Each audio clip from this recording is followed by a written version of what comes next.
أعوذ بالله السميع العليم من الشيطان اللعين الرجيم. بسم الله الرحمن الرحيم. الحمد لله الذي لا يبلغ مدحته القائلون ولا يحصي نعماءه العادون ولا يؤدي حقه المجتهدون الذي لا يدركه بعد الهمم ولا يناله غوص الفتن الذي ليس لصفته حد محدود ولا نعت موجود ولا وقت معدود ولا أجل ممدود فطور الخلائق بقدرته ونشر الرياح برحمته ثم الصلاة والسلام والتحية والإكرام على أفضل الموجودات الرسول المسدد والمصطفى الأمجد المحمود الأحمد أعني أبا القاسم محمد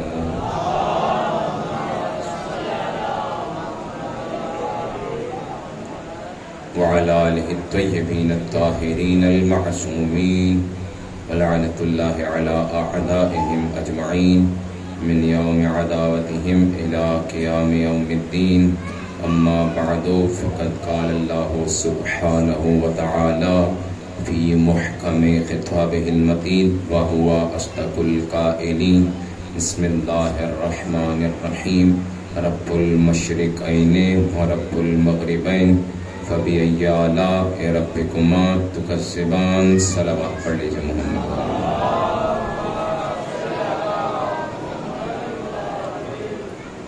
عزیزان محترم سامعین ذوقار، میرا موضوع سخن ذات ابا عبداللہ ہے، لیکن اس سے پہلے چونکہ ربائی ہمارے بھائی قاسم بھائی نے غدیر کے حوالے سے پڑھی، گفتگو کی ہمارے برادر نے، تو میں کوئی نہ گفتگو کرنے لگا ہوں نہ کوئی شعر سنانے لگا ہوں. ہاں، ایک جملہ سنانے لگا ہوں جو ہمارے دوست کا ہے. اجازت ہے؟ صرف ایک جملہ، اور انشاءاللہ اپنے موضوع کے مطابق گفتگو کریں گے. قاسم بھائی نے شعر سنایا، ایک تھی شدت دھوپ میں اور دوسری اعلان میں، دو طرح سے جل گئے کچھ لوگ ریگستان میں. تپش اور گرمی کی بات ہو رہی ہے کہ غدیر میں دو طرح کی گرمی تھی، ایک اللہ کی طرف سے تھی، ایک علی کے اعلان کی طرف سے تھی. ایک اللہ کی طرف سے تھی اور ایک علی کے اعلان کی طرف سے تھی.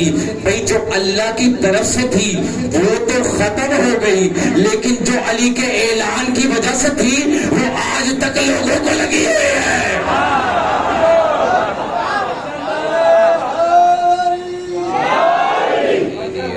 سلام. عزیزان محترم، ایام عزائے ابا عبداللہ ہیں. یہ وہ ایام ہیں جس میں حسین ابن علی نے اپنے لہو میں نہا کے ہمیں دعوت دی ہے کہ دیکھو آؤ اللہ کے دین پہ عمل کرو. حسین نے اپنے اصغر کے لہو سے وضو کر کے ہمیں سمجھایا کہ اللہ کا دین کتنا اہمیت کا حامل ہے. اور عزیزان محترم، یہ وہ دین ہے جس کے لیے حسین نے ایک پرکشش ماحول تعمیر کیا ہے. انشاءاللہ بہت سرعت کے ساتھ اپنے اسی موضوع پہ گفتگو کرتے ہیں. ایک واقعہ، ایران میں انقلاب اسلام سے قبل اسی طرح عشرہ محرم الحرام تھا، اور ایک مولانا صاحب، ایک عالم دین اسی طرح مجلس سے خطاب کر رہے تھے. اور جس طرح روایت ہے عشرے کے اختتام کے بعد ہر ذاکر کی، خطیب کی کچھ نہ کچھ خدمت کی جاتی ہے، کچھ نہ کچھ ہدیہ دیا جاتا ہے. تو ان مولانا صاحب کو جو ہدیہ دیا گیا تو انہوں نے ویسے ہی لفافہ جیب میں ڈال لیا. اب وہ جا رہے ہیں واپس، راستے میں ہیں. راستے میں ایک بدنام کوچا آیا، ان کے ساتھ ان کا سیکٹری بھی تھا. نظریں جھکائے جا رہے ہیں ایک دفعہ جو نظر اٹھا کے دیکھا، کیا دیکھا؟ سامنے ایک نیم برہنہ خاتون کھڑی ہے جو کردار میں بدنام زمانہ ہے، وہ عورت سامنے کھڑی ہے۔ تو ان مولانا صاحب نے اپنے سیکرٹری سے کہا کہ جاؤ اس کو بلا کے لاؤ۔ وہ پریشان ہو گیا کہ آغا یہ کیا کہہ رہے ہیں آپ؟ پہلی بات تو یہ کہ ہمارا راستے کا انتخاب بھی برا تھا، ہم صحیح راستہ انتخاب نہیں کر پائے، اور دوسرا اگر کسی نے ہمیں دیکھ لیا کہ ایک وہ عالم جن کے سر پہ عمامہ ہو وہ ایسی خاتون سے ہم کلام ہیں تو لوگوں میں چمگوئیاں ہو جائیں گی۔ آغا یہ کیا؟ انہوں نے کہا نہیں تم بلا کے لاؤ۔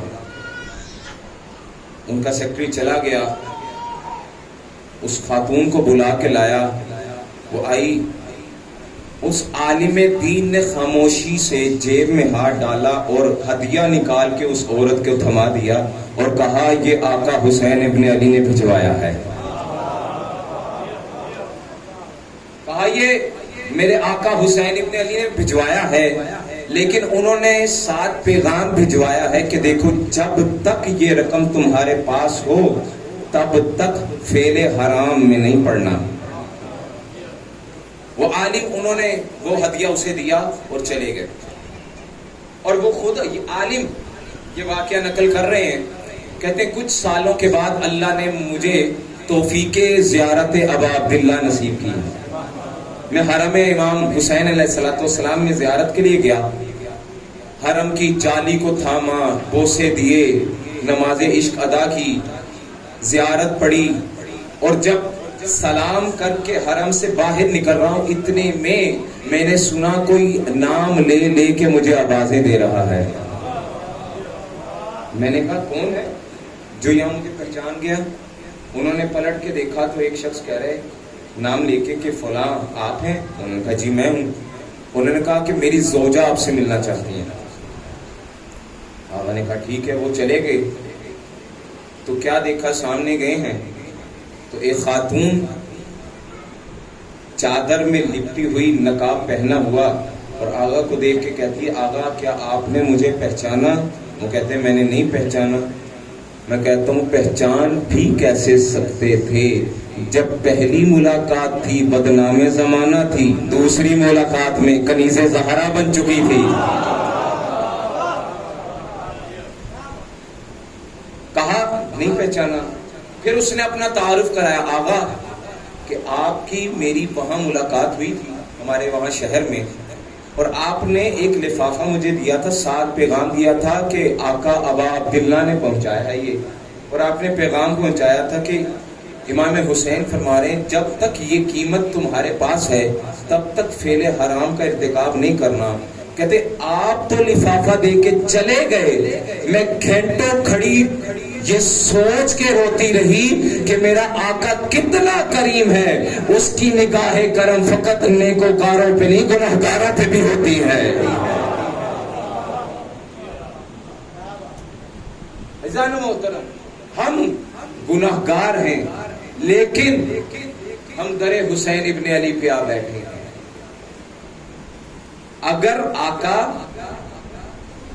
ایک وحشیہ خاتون کو کنیز سیدہ بنا سکتے ہیں تو بتائیے جو پہلے سے اب ان کا عزادار ہو، بتائیے اگر خلوص نیت کے ساتھ ارادہ کر لے کہ آقا آج کے بعد میرا عمل وہ ہوگا جو آپ کے پیروکاروں کا عمل ہوگا، سوچیے آقا کیا اسے بنا دیں گے۔ مگر اس کے لیے مصمم ارادے کی ضرورت ہے۔ یہ تب ہی ممکن ہے جب انسان کا ارادہ ہو، لیکن اگر ارادہ نہ ہو تو اگرچہ زیارت کرتا رہے، اگرچہ امام تو کجا رسول حمایت میں کیوں نہ ہو، لیکن اس کا کردار نہیں بدلتا۔ عزیزان محترم، ہارون الرشید عباسی خلیفہ ایک دفعہ اس کا دل کیا کہ آج شکار پہ جایا جائے۔ شکار کی غرض سے شکاری کتے لیے، شکاری باز لیے اور کوفے کی سرحد سے باہر نکل گیا۔ شکار کی طلب میں چلتا چلتا چلتا سرزمین نجف میں جا پہنچا. سرزمین نجف میں داخل ہوا. اس نے دیکھا کچھ ہرن نظر آئے. اس نے ان شکاری کتوں کو حملے کے لیے روانہ کر دیا. شکاری کتے بھی اب شکاری باز بھی ان ہرنوں پہ حملہ کر رہے ہیں. ہرن آگے آگے دوڑ رہے ہیں, شکاری کتے پیچھے پیچھے ہیں, شکاری باز اوپر اوپر ہیں. کہتے ہیں کہ روایت کے الفاظ ہیں کہ ہرن دوڑتے دوڑتے ایک چٹان پہ جا بیٹھے کہ جس کی آڑ میں وہ وحشی اور درندے کتے بھی واپس پلٹ آئے. وہ ہرن جا کے سامنے چٹان پہ بیٹھ گئے اور وہ شکاری کتے واپس پلٹ آئے. ہارون الرشید پریشان ہو گئے, یہ کیا بات ہے؟ پریشان تو نہیں ہو رہے؟ ہارون الرشید پریشان ہو گیا کہ یہ کیا بات ہے, یہ تو شکاری کتے ہیں, شکار سامنے ہے, لیکن شکار کیوں نہیں کر رہے؟ اسی عالم حیرت میں تھا. کیا دیکھا کہ ہرن جو ہے ایک مرتبہ اس چٹان سے اترے اور دوڑ لگا دی. اس نے پھر شکاری کتوں کو پیچھے لگایا. پھر دوڑتے دوڑتے ہرنوں نے اسی چٹان پہ آ کے پناہ لے لی. اور حد ہے وہ کتے پھر پلٹ کے واپس آ گئے. ہارون الرشید پھر پریشان ہو گیا. اب تیسری مرتبہ پھر یہ عمل دہرایا گیا. ہرن بھاگے, شکاری کتے اس کے پیچھے بھاگے, لیکن جیسے ہی ہرن واپس پلٹے شکاری کتے بھی واپس پلٹ آئے. اب ہے ہارون الرشید سے رہا نہ گیا.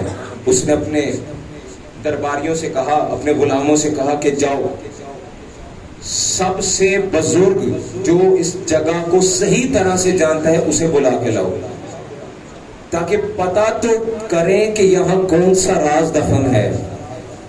کہتے ہیں کہ ایک بزرگ سفید ریش کو لایا گیا. ہارون نے پوچھا, پورا واقعہ سنایا کہ اس طرح ہرن تھے, شکاری کتے اس چٹان پہ نہیں گئے, پہلے بتا تو صحیح اس معاملہ کیا ہے, شکاری کتے اس کے پیچھے کیوں نہیں جا رہے؟ تو وہ سفید ریش کہنے لگا, ہارون سب سے پہلے مجھے امان دے, پھر بتاؤں گا کہ یہاں کیا راز دفن ہے. اس نے کہا, خدا کی قسم میں نے تجھے امان دی, میرے ہاتھ سے تجھے کوئی نقصان نہیں پہنچے گا. جانتے ہیں اس سفید ریش داڑھی نے کیا فرمایا؟ وہ بتانے لگا کہ میں اپنے بابا کے ساتھ بچپن میں آیا کرتا تھا, اور میرے بابا شیعوں کے چھٹے امام امام صادق کے ساتھ اسی جگہ پہ آیا کرتے تھے. میرے بابا نے بتایا تھا یہ وہ مقام ہے جسے مقام امن کہتے ہیں. پوچھا کیوں کیا وجہ ہے اس جگہ کو مقام امن کیوں کہتے ہیں؟ وہ سفید ریش کہنے لگا, میرے بابا نے بتایا تھا کہ صادق آل محمد بتا رہے تھے, اس لیے کہ وہ جگہ ہے جہاں امیر المومنین دفن ہے, جہاں علی ابن ابی طالب کی قبر ہے.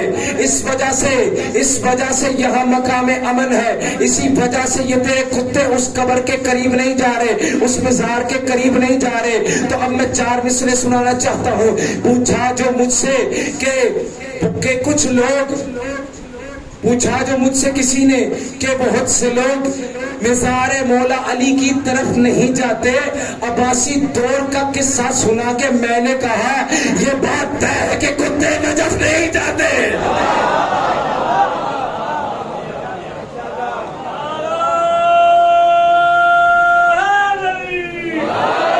سلامت رہے, زندہ سلامت رہے. یہ بات طے ہے کہ کتے نجف نہیں جاتے.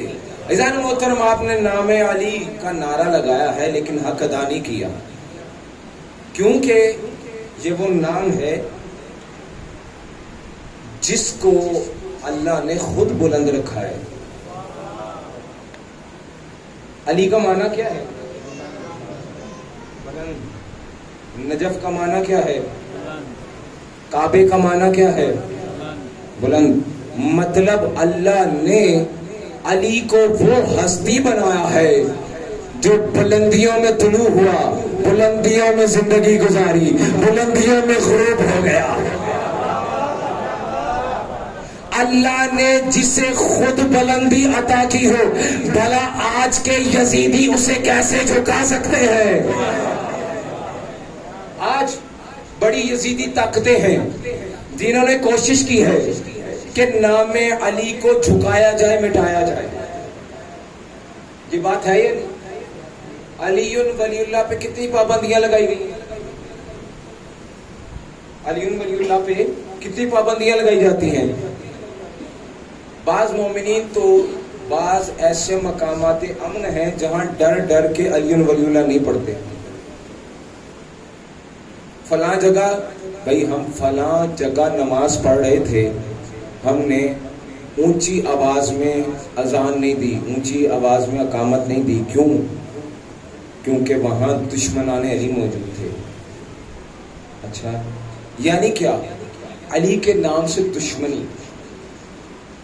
یہ آج کوشش کی جا رہی ہے کہ اس نام علی کو دبایا جائے، اور حتیٰ کہ یہ کوشش اس قدر بڑھی گئی کہ جو مومنین دن رات نام علی جپتے ہیں، کوشش کی جاتی ہے کہ ان زبانوں سے نام علی کو چھین لیا جائے۔ میں کہتا ہوں بڑے بے وقوف ہو تم لوگ، بھلا ان زبانوں سے، ان جوانوں سے، ان بزرگوں سے تم نام علی کس طرح چھین سکتے ہو کہ جن بچوں کو، جن بزرگوں کو، جن جوانوں کو ماں نے گودیوں میں لے کے، ماں نے ہاتھوں میں لے کے، ماں نے سینے سے لگا کر بچپن میں ہی اپنے شیر کے ساتھ یہ درس دیا ہو کہ میرے لال یہ درس یاد رکھنا، اگر زندگی میں کبھی ٹھوکر لگے تو ہمیشہ یا علی کہنا۔ علی علی علی علی، نگر نگر گلی گلی، علی علی علی علی، نعرہ حیدری، یا علی یا علی یا علی،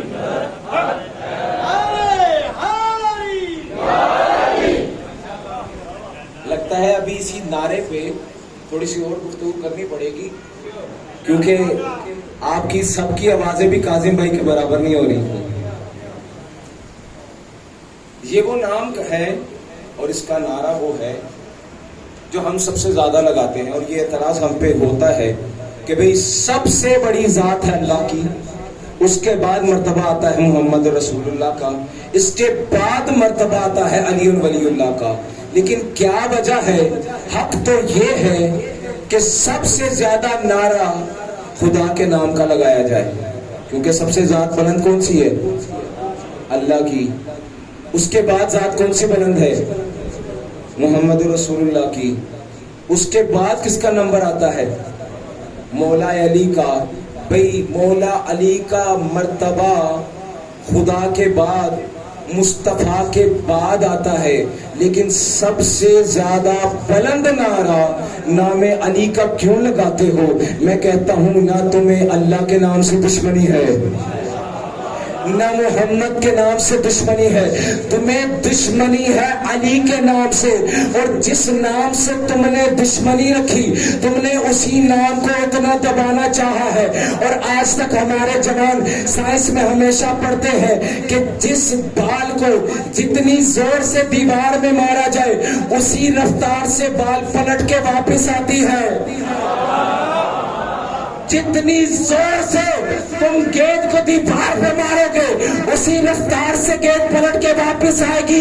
بھئی نہ تم نے اللہ کے نام کو جھکایا نہ مصطفیٰ کے نام کو جھکایا، جتنے زور سے تم نے نام علی کو جھکانے کی کوشش کی اتنے ہی زور سے علی والوں نے علی کو بٹھائے گی۔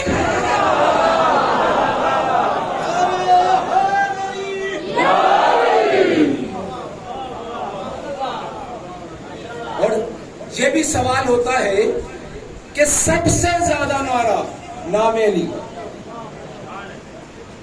پریشان تو نہیں ہو رہے کہ سب سے زیادہ نعرہ نام علی کا ہے؟ ٹھیک ہے، اچھا ایک عام سا سوال ہے، سادہ سا سوال، ایک مثال سے حل کر دیتے ہیں۔ اگر کسی نے پی ایچ ڈی کر رکھی ہو, کسی نے ماسٹرز کیا ہو, کسی نے انٹر کیا ہو, اور آپ اس سے پوچھیں, پی ایچ ڈی والے سے پوچھیں بھئی آپ کی ایجوکیشن کیا ہے, وہ کہے پی ایچ ڈی, تو کیا کبھی آپ نے سوال کیا ہے کہ آپ نے میٹرک بھی کی ہے یا نہیں کیا؟ سوال نہیں. کیوں؟ کیونکہ یہ تو یقینی بات ہے کہ پی ایچ ڈی تک تب ہی پہنچتے ہیں جب میٹرک کیا ہو. پی ایچ ڈی تک تب پہنچتے ہیں جب میٹرک کیا ہو. جس نے پی ایچ ڈی کر لی, آپ کو یقین ہو جائے گا اس نے پرائمری بھی پڑھی ہے, اس نے مڈل بھی پڑھا ہے, اس نے میٹرک بھی پاس کی ہے, اس نے انٹر بھی کیا ہے, اس نے بیچلرز بھی کیا ہے, اس نے ماسٹرز بھی کیا ہے, اس نے ایم فل بھی کیا ہے. اس کے بعد باری آتی ہے پی ایچ ڈی کی. آپ کو یقین ہو جاتا ہے ان تمام مراحل سے گزر کر ہی وہ پی ایچ ڈی کے مقام تک پہنچا ہے. تو ہم سے آج زمانہ پوچھتا ہے کہ تم نعرہ حیدری سب سے زیادہ کیوں لگاتے ہو, تو ہم بتاتے ہیں کہ ہمارے عقیدے کے اظہار کی خاطر ہم سب سے زیادہ نام علی کا نعرہ لگاتے ہیں. کیوں؟ کیونکہ جب بھی نعرہ تکبیر لگتا ہے تو شک ہوتا ہے پتہ نہیں محمد رسول اللہ کو مانتا ہے یا نہیں مانتا, محمد رسول اللہ کو مانتا ہے یا نہیں مانتا. جب نعرہ رسالت لگاتا ہے تب شک ہوتا ہے پتہ نہیں علی ولی اللہ کو مانتا ہے یا نہیں مانتا, علی ولی اللہ کو مانتا ہے یا نہیں مانتا. لیکن جیسے ہی نعرہ حیدری لگاتا ہے ہمیں یقین ہو جاتا ہے جب یہ علی کا اقرار کر رہا ہے تو یقیناً یہ اللہ کو بھی مانتا ہے, مصطفیٰ کو بھی مانتا ہے.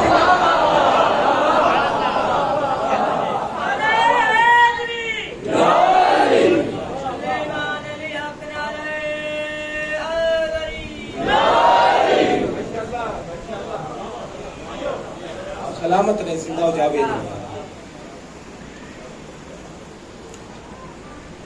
پہلے بچے سے لے کر آخری فرد تک کی توجہ کا طالب ہوں. 4 مصرے آئے ہیں, اگر اجازت ہو تو سناؤں. اچھا, یہ ایک انڈیا کے شاعر ہیں, انہوں نے یہ مصرے لکھے, اور جب یہ انہوں نے مصرے پڑھے ایک جشن میں, اس جشن کا میں نے خود دیکھا ہے, کوئی ایسا فرد نہیں تھا جس نے بیٹھ کے داد دی. یعنی اتنے باکمال شعر ہے. یہ 4 مصرے ہیں. اب میں دیکھتا ہوں کہ آپ کو ان مصروں کی کیسے سمجھ میں آتی ہے. اجازت ہے؟ نعرہ حیدری. کیا جو تذکرہ میں نے امام زادوں کا, کیا جو تذکرہ میں نے امام زادوں کا, اتر کے رہ گیا چہرہ غلام زادوں کا.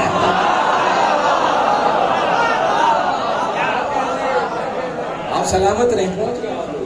کیا جو تذکرہ میں نے امام زادوں کا, اتر کے رہ گیا چہرہ غلام زادوں کا. ارے لگا کے نعرہ حیدر حلال زادوں نے حرام کر دیا جینا حرام زادوں. علی حق نعرہ حیدری.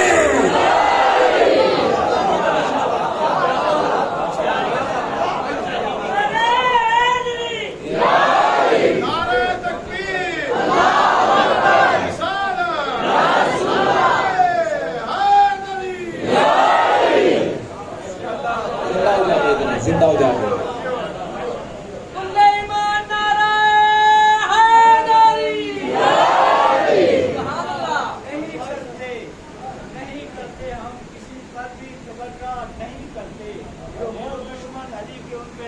ہو بھی سکتی ہے.